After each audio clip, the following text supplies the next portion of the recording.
Ever looked around your house and thought there's just no room left for anything? Before the internet made everyone an organizing expert, regular folks were already solving that problem with common sense and whatever they had lying around.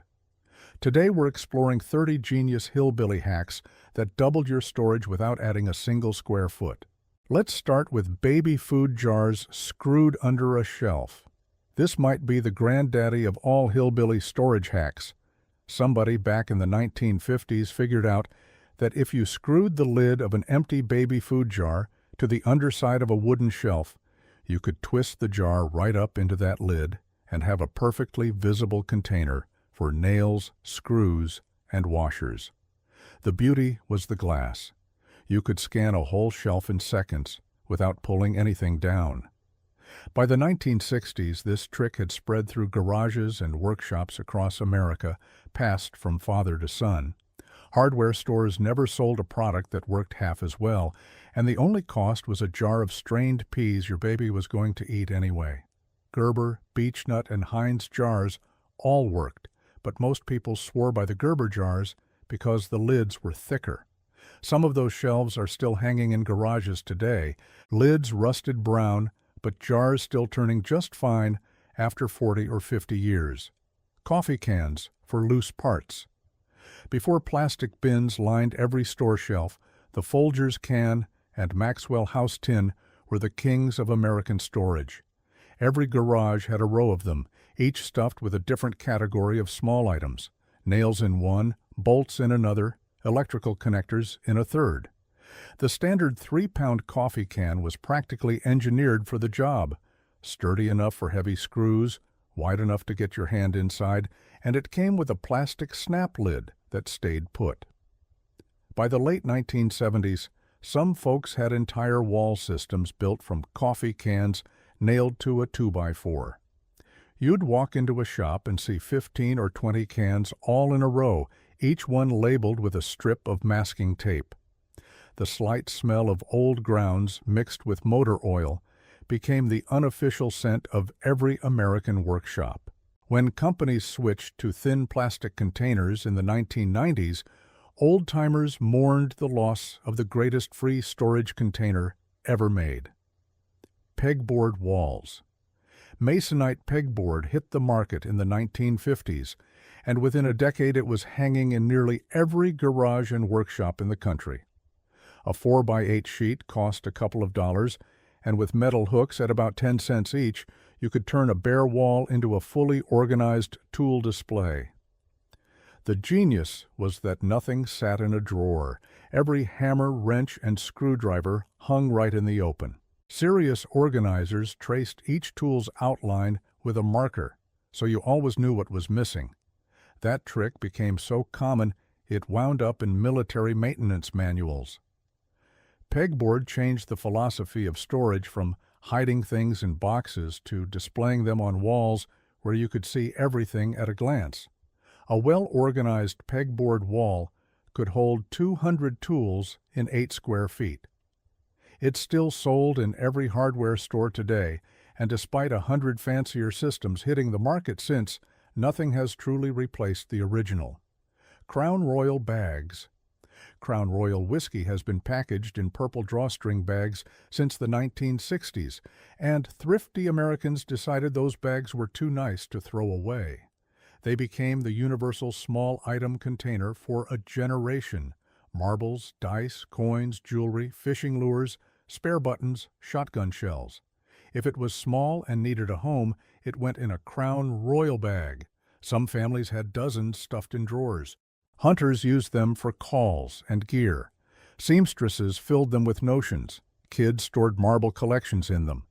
At flea markets and yard sales today, you still find Crown Royal bags repurposed into everything from camera lens covers to coin purses. The bags were surprisingly well made, with soft fabric and a sturdy drawstring that cinched tight. The funny part is, a lot of people who had them never touched a drop of the whiskey themselves. They just knew somebody who did and asked to keep the bag. Over-the-door shoe organizers for everything except shoes. Before we move on, I'd like to ask a small favor. If you're enjoying this trip down memory lane, a like and a subscribe truly helps us continue making these videos for you. We really appreciate it.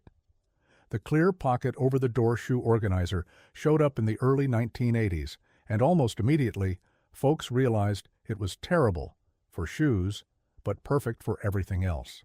Hang one on a pantry door, and you had 24 pockets for spice packets and snack bars. In the bathroom, instant storage for hair products and cleaning supplies. In the craft room, scissors, tape, and glue sticks. The brilliance was using door space, which is dead real estate in every home. A door just swings open and shut doing nothing, and these organizers turned that wasted vertical surface into prime storage territory for the cost of a fast food meal. At around $5 each, some families had one hanging on practically every door in the house. Bathrooms, bedrooms, pantries, utility closets, you name it. Magnetic strips for metal tools. Somebody in a professional kitchen figured out that a magnetic strip could hold knives on a wall, and that idea migrated into every workshop in rural America within about 5 minutes. A simple magnetic bar held screwdrivers, pliers, wrenches, drill bits, and anything else made of steel. No hooks, no holders. Just slap the tool against the strip and it stayed put. Mechanics loved them because greasy hands could grab a tool without fumbling through drawers. Folks put them inside cabinet doors, on workbenches, and in truck toolboxes. In the kitchen, they freed up an entire drawer by getting knives off the counter and out of the wooden block. The real Hillbilly version was just a strong magnet from an old speaker bolted to a piece of scrap wood, and honestly, it worked just as well as anything you could buy at the store. Some guys had 3 or 4 magnets running the length of their workbench. Tension rods under the sink. The cabinet under the kitchen sink has always been a disaster. Pipes take up half the space, and bottles fall over constantly. Then somebody had the simple idea of putting a spring-loaded tension rod across the cabinet and hanging spray bottles from it by their triggers. All those bottles that crowded the floor were suddenly dangling in a neat row, and the entire cabinet bottom opened up. The rods cost about $1 and required 0 installation, no screws, no brackets. Just twist to the right length and wedge them in. People started adding 2 or 3 rods at different heights, creating a whole tiered system of hanging storage that turned a cluttered mess into something almost elegant. Expensive kitchen organizer companies eventually caught on and sold purpose-built versions of essentially the same thing for 10 times the price. PVC pipe organizers. When PVC pipe got cheap in the 1970s, handy folks realized it could organize just about anything. 4-inch pipes cut to 12-inch lengths and glued in a honeycomb made a perfect shoe rack. Thinner pipes bundled on a wall became fishing rod holders, wrapping paper stations or blueprint storage. Wide PVC mounted horizontally held baseball bats and garden tools. The material was waterproof, practically indestructible, and cost pennies per foot at any hardware store. You cut it with a handsaw and glued it with cement that dried in minutes. Some of the more creative builds turned PVC into hair dryer holders, wine racks, and custom drawer dividers. The whole country had leftover pipe sitting around from some plumbing project or another, and turning it into storage was a lot better than letting it sit behind the shed collecting cobwebs. Old gutters turned into shelves. People started taking old aluminum rain gutters, cutting them to length, and mounting them on walls as narrow shelves. In a kid's bedroom, a gutter at eye level was a perfect book display because the lip kept paperbacks from sliding off. In craft rooms, they held ribbon rolls, paint tubes, and bead jars without taking up table space. In garages, a length of gutter mounted above a workbench made an instant parts bin for small hardware. The material was free if you were replacing your gutters anyway, and even buying new sections at the hardware store ran about $3 for a 10-foot length. The shallow profile barely stuck out from the wall, adding storage without eating floor space. Of all the hacks on this list, this one looks the most intentional and the least improvised. bungee cords across the ceiling. Garages always run out of floor and wall space, but the ceiling sits up there completely empty. If you ran a few bungee cords across the ceiling joists, you could wedge lightweight items up there and keep them out of the way. Fishing rods, pool noodles, wrapping paper tubes, tent poles, and all kinds of long, awkward items tucked right between the bungee and the ceiling. The cords had just enough stretch to grip whatever you pushed up, and gravity kept everything in place. A pack of bungee cords cost about $4, and you could rig a whole ceiling storage system in 20 minutes with nothing but a stepladder. More advanced versions used small eye hooks and shock cord by the foot for a cleaner look. It wasn't pretty, but that empty ceiling was suddenly holding dozens of items that had been cluttering up corners and closets all over the house.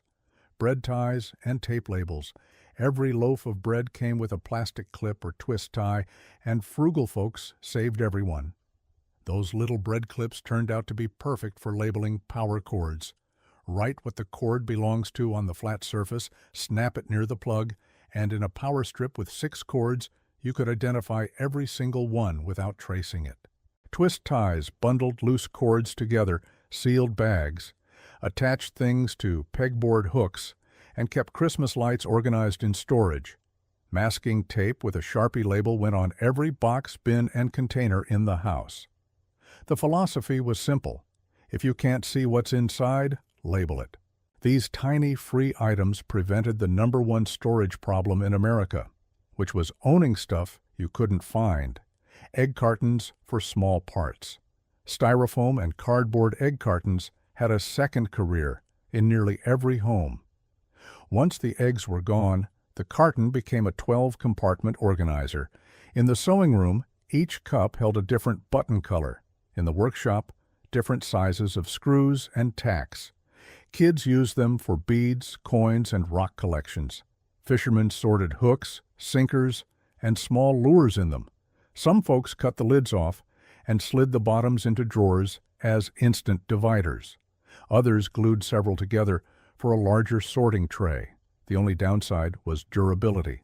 But when your organizer is free and shows up weekly with a dozen eggs, replacement is never a problem. Hardware stores sold plastic parts organizers for $10 that didn't work half as well. Muffin tins as junk drawer dividers. Which of these hacks do you remember using? The junk drawer is an American institution, but it doesn't have to be chaos. A standard 12-cup muffin tin fits almost perfectly inside a kitchen drawer, and each cup becomes its own compartment. Rubber bands, batteries, twist ties, spare keys, pens, tape, thumbtacks, all sorted and visible. The tin was heavy enough not to slide when you opened the drawer, and the cups were deep enough to actually contain things. You could pick one up at any thrift store for 50 cents, which made it one of the cheapest drawer organizers in existence. Some people used mini muffin tins for even smaller items like earring backs, SIM cards, and tiny screws. The hack worked so well, it eventually inspired an entire category of commercial drawer organizers that were basically just fancy versions of the same concept at 20 times the price. Ice cube trays for jewelry. Before velvet-lined jewelry boxes with custom compartments, there were ice cube trays sitting in dresser drawers. Each little well was perfect for earrings, rings, brooches, or pendants. A single tray had 14 or 16 compartments, enough for an entire collection. Seamstresses used them for pins, snaps, hooks, and small buttons sorted by size. Artists sorted beads and jewelry findings in them. The trays stacked neatly if you had more than one, and slid into drawers without wasting an inch of space. Old aluminum trays were sturdier, but later plastic ones worked fine. When flexible silicone trays came along, some people actually preferred the rigid old ones, specifically because they held their shape. Simplest possible repurpose, and it worked for decades. Old ladder as a pot rack. Take an old wooden ladder, hang it horizontally from the ceiling with chains, and add some S-hooks. You just built a pot rack that would cost $300 at a kitchen store. Heavy cast iron skillets, copper pots, colanders, and big spoons all hung from the rungs, freeing up entire cabinets. Thrift stores and barn sales were full of old wooden ladders nobody wanted for actual climbing anymore, so the raw material was practically free. The chains and ceiling hooks ran maybe $10 total from the hardware store. Some folks sanded and stained the ladder, while others left it weathered because that was the whole aesthetic. The weight capacity of a solid wooden ladder was more than enough for even the heaviest cookware, and the look remains popular in farmhouse kitchens today. Pants hangers for boots. Tall boots are a storage nightmare. They flop over, take up floor space, and get creased sitting in a pile. The fix was to clip them by the top edge with a pants hanger and hang them upside down in the closet. Each pair took up no floor space and hung neatly beside shirts and jackets. The clips were strong enough for heavy leather cowboy boots without stretching the material. Gravity pulled them straight so they kept their shape, and air circulated so they dried properly. This was especially popular where people owned 4 or 5 pairs for different purposes. A closet that held 2 pairs on the floor could suddenly hold 8 hanging from the rod. Some folks added felt to the clips to prevent marks on fine leather. Shower curtain rings as closet multipliers. A pack of shower curtain rings cost about $2 and could double the capacity of a closet rod. Hang one ring from the rod, hook a hanger through it, and you had cascading chains of hangers using vertical space that was otherwise wasted. You could hang 3 or 4 hangers from a single ring, staggering them so each garment stayed visible. For scarves and belts, just drape them over the rings and hang 10 from one spot. Tank tops hung from shower rings without stretching out the fabric. Purse straps looped right through them. The rings glided smoothly along the rod so you could slide things back and forth easily. This trick spread through women's magazines in the 1980s and became so common that people forgot it was ever a hack at all. It just became the way you organized a closet. Wire cooling racks as shelf dividers. Kitchen cabinets have too much vertical space and not enough horizontal. You stack plates 3 inches high and there's 8 inches of dead air above. Wire cooling racks solved this perfectly. Set one on a shelf and it becomes a second level. Plates below, bowls above, cans underneath, spices on top. The wire was sturdy enough for real weight, and the open design meant you could see both levels. At $2 or $3, they cost a fraction of purpose-built risers. Some people stacked multiple racks in one cabinet, creating 3 or even 4 usable levels, where there used to be 1. The hack worked just as well inside bathroom cabinets, linen closets, and pantries. Nothing more than a flat piece of wire mesh with little legs, but it effectively doubled the usable space inside any cabinet it touched. Magazine holders for canned goods. The cheap magazine holder from the office supply store found its way into kitchens as a sideways storage solution. Turned on its back in the pantry, it held canned goods on their sides, visible and easy to grab. Standing upright in a cabinet, magazine holders became dividers for cutting boards, baking sheets, and trays that would otherwise lean in a messy pile. In drawers, they corralled boxes of aluminum foil, plastic wrap, and wax paper that would otherwise slide all over the place. The freezer got them too, holding frozen pizzas upright like vinyl records so you could flip through them without restacking everything.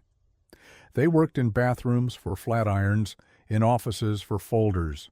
$1, no installation, a dozen uses. That's a hillbilly hack at its finest. Clothespin chip clips. Every kitchen had wooden clothespins that did more than hold laundry.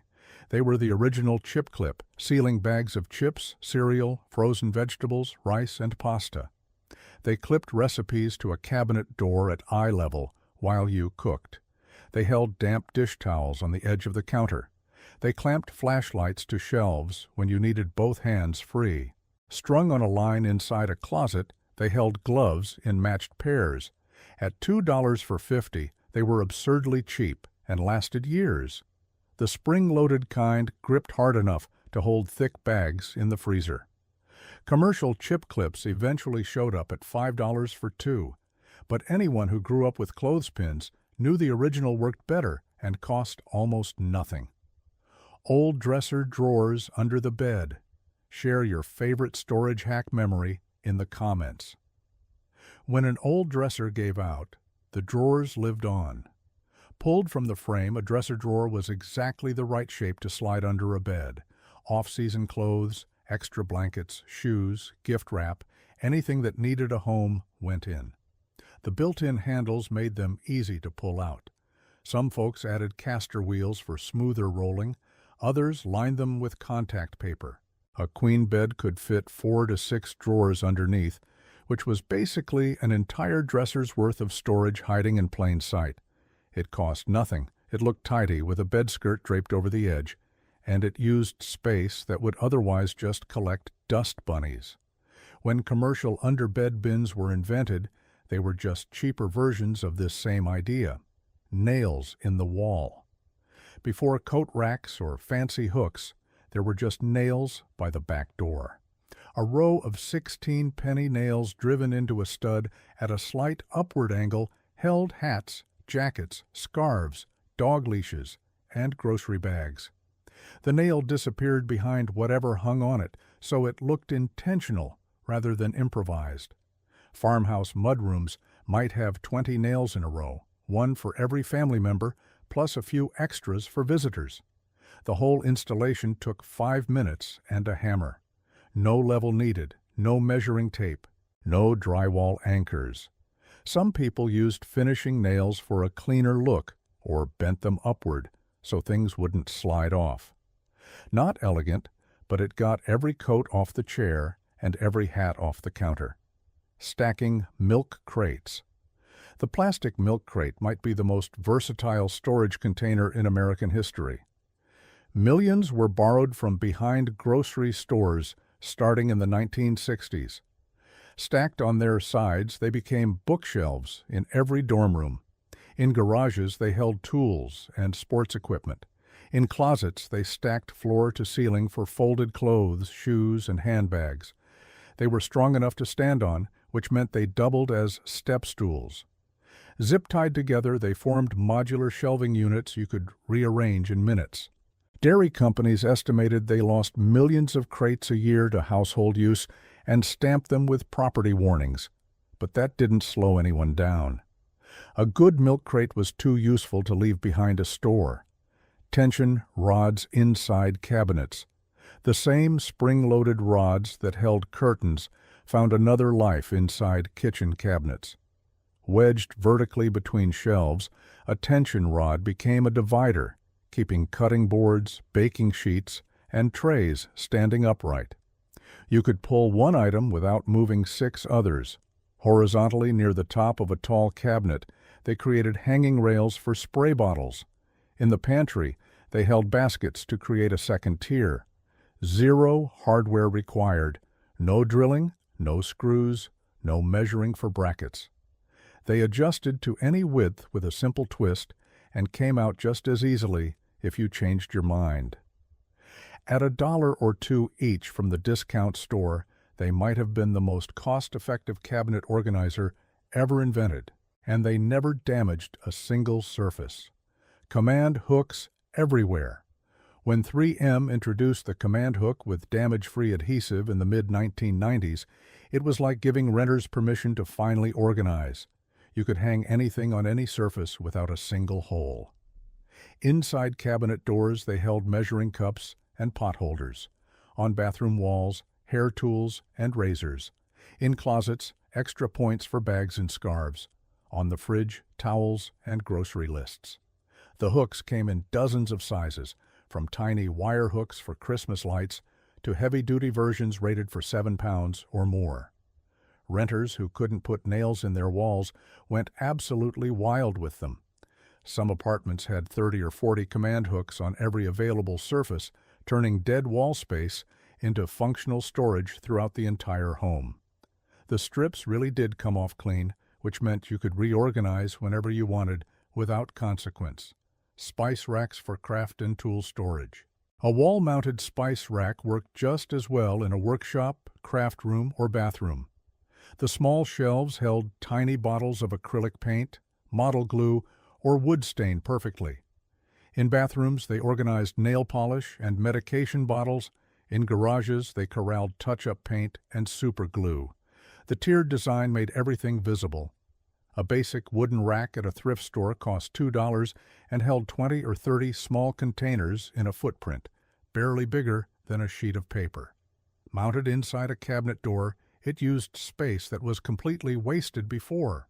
The hack worked because most small item storage problems are really just spice rack-shaped problems in disguise. Anything that comes in a small container and needs to be visible and reachable fits the format perfectly. Hanging wire baskets. 3-tier hanging wire baskets, originally for fruit in the kitchen, became universal storage for any room with a ceiling hook. In bathrooms, they held washcloths and toiletries. In kids' rooms, they corralled stuffed animals off the floor. In craft rooms, they kept yarn and ribbon. In the garage, gloves on the top tier, safety glasses in the middle, and ear protection on the bottom. They hung from a single ceiling hook or screw and swung gently out of the way when you walked past. Under $10 for 3 separate storage compartments, using nothing but a few inches of ceiling space. The open wire meant you could see everything, and air circulated so nothing got musty, especially popular in small apartments where every square foot counted. Pool noodles for shaping and filling gaps. A $2 pool noodle had more off-label uses than almost any product in America. Cut into sections and stuffed inside tall boots, they kept shafts standing upright instead of flopping and creasing.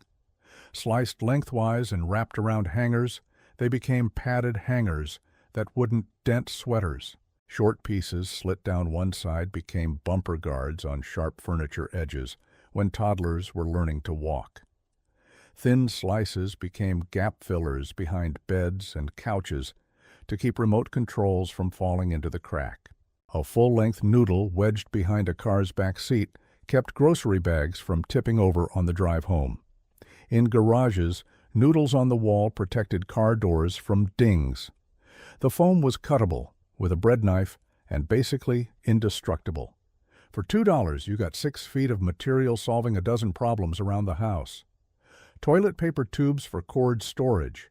Every household produces a steady supply of empty rolls, and practical folks turned them into the simplest cord organizer ever. Coil a power cord, phone charger, or earbuds, and slip the coil inside the tube. In a drawer or box, each cord stays wound and separated. No tangling, no knots. No spending 10 minutes trying to figure out which cord goes to which device. Write on the tube with a marker to label what's inside. Stand them upright in a shoebox, and you have a little cord library visible from above. For longer cords, paper towel tubes worked even better. It solved the universal problem of the dreaded cord drawer, where cables went in organized and came out as a tangled mass. Zero cost, 3 seconds per cord, and it worked every time. Upside-down command hooks as cabinet shelves.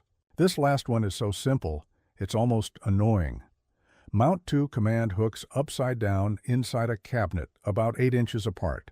Set a small wire basket on the hooks. Now you have a hanging shelf. The hooks support the basket from below, holding sponges, dish pods, or tea bags. The whole thing costs $4 and installs in 60 seconds with no tools.